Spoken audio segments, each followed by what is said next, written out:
सुरू आहे। माता भगिनींची कर्जमाफी, माता भगिनींची कर्जमाफी, संदीप दादा आगे बढ़ो, संदीप दादा आगे बढ़ो। महाराष्ट्र निर्माण सेनेचा, महाराष्ट्र निर्माण सेनेचा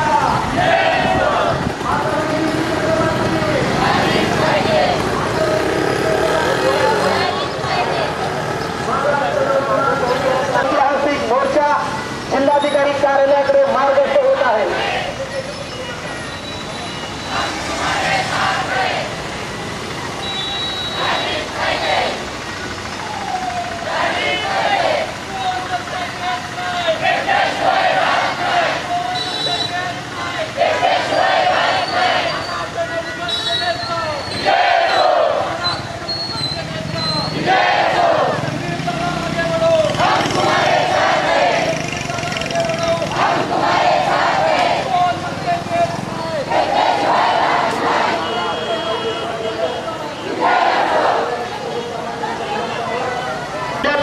हजारो माता भगिनींचा भव्य मोर्चा जिल्हाधिकारी कार्यालयाकडे मार्गस्थ होत आहे।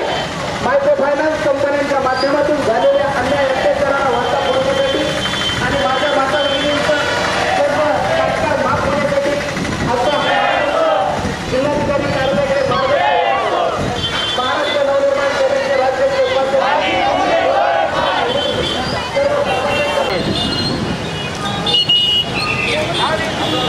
माता भगिनींची कर्जमाफी, माता भगिनींची कर्जमाफी, नारी शक्तीचा, नारी शक्तीचा संदीप दादा आगे बढ़ो, संदीप बेस्ट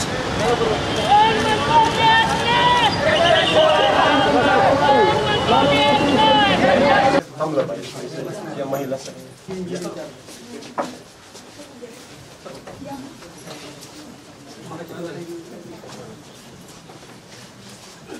बाळासाहेब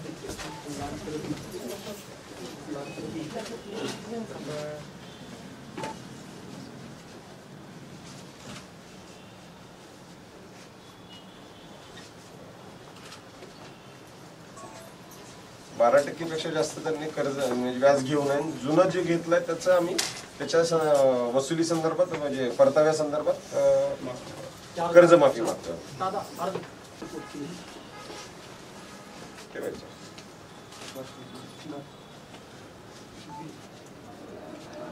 ही अर्ज आहे आत्ताची, म्हणजे आजची अर्ज आहे। परवाची पोच दिली तुम्हाला? हो मिळाली।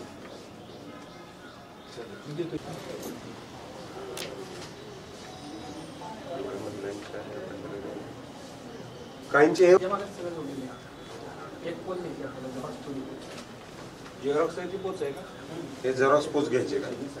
पण ते याद्या कुठे नाही येत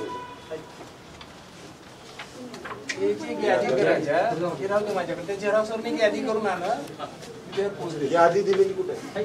सातारा जिल्हा हा सावित्रीबाई फुलेंचा जिल्हा आहे आणि या सावित्रीबाई फुलेंच्या जिल्ह्यामध्ये सावित्रीच्या लेकींवर मोठ्या प्रमाणे अन्याय होतोय। गेले 10 वर्षापासून उभ्या महाराष्ट्रामध्ये या मायक्रो फायनान्सचं जे भूत आहे हे इतकं मोठं त्रासदायक झालेलं आहे माता भगिनींसाठी की अतिशय अल्प दरामध्ये मुद्राच्या माध्यमातून असेल किंवा नॅशनलाइज बँकांच्याकडून असेल 7-8-9% घेतात आणि 24 आणि 30% गरीब कष्टकरी महिलांना इथं वाटले गेलेले आहेत पैसे। गेल्या 10 वर्षापासून सातत्याने ही लूट होत आहे। त्या लुटीची वापसी म्हणून आम्ही मागणी केलेली आहे की सद्यस्थितीतली आमची माता भगिनींची सर्व कर्ज, महाराष्ट्रातील माता भगिनींची मायक्रो फायनान्सची सर्व कर्ज माफ करा आणि जे काही तो व्याजदर 24 आणि 30 आहे, म्हणजे एखाद्या श्रीमंताला कर्ज घ्यायचं झालं तर त्याला 9% मिळतं त्याचा बंगला बांधायला, गाडी घेण्यासाठी। आणि आमच्या कष्टकरी गरीब महिला आहेत ज्या हातावर ज्यांचं पोट आहे, म्हणजे आज इथं आंदोलनाला सगळ्या आलेल्या आहेत, तर आज संध्याकाळची चूल पेटेल की नाही अशी मुश्किल आहे। आणि अशा महिलांकडून जे ओरबडून 10 वर्षापासून जी लूट चालू आहे, म्हणजे मिलिटरी अपशिंग एक गाव आहे, त्या गावामध्ये परवा माझी बैठक होती,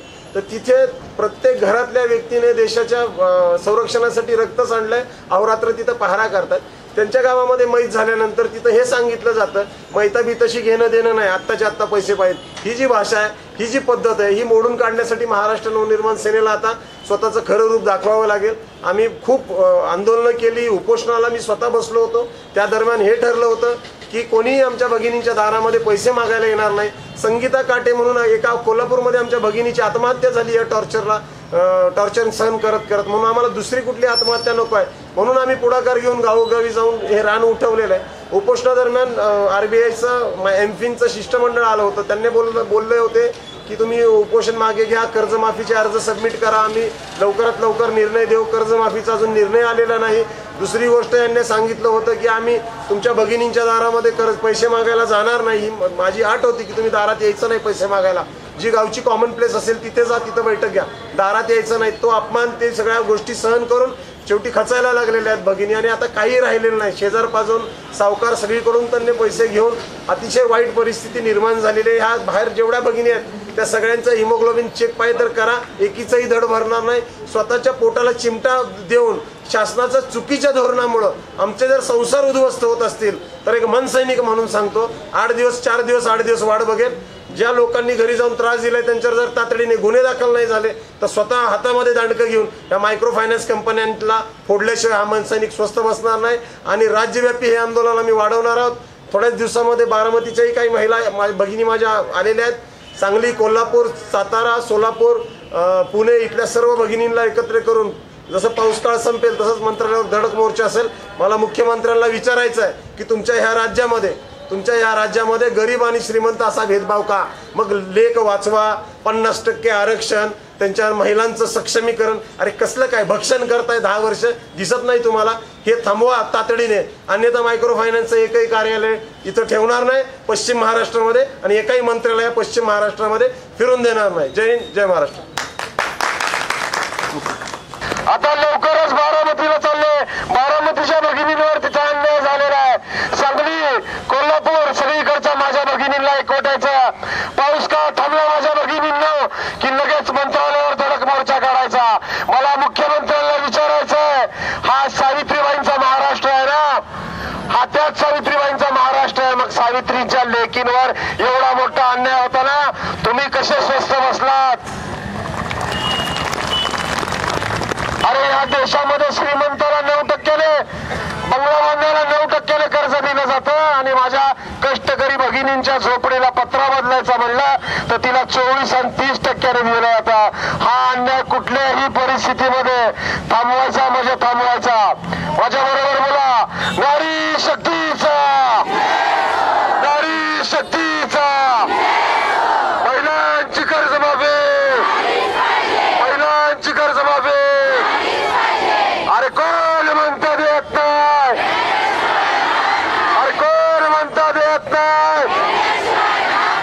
महाराष्ट्र नवनिर्माण सेनेचा, नारी शक्तीचा.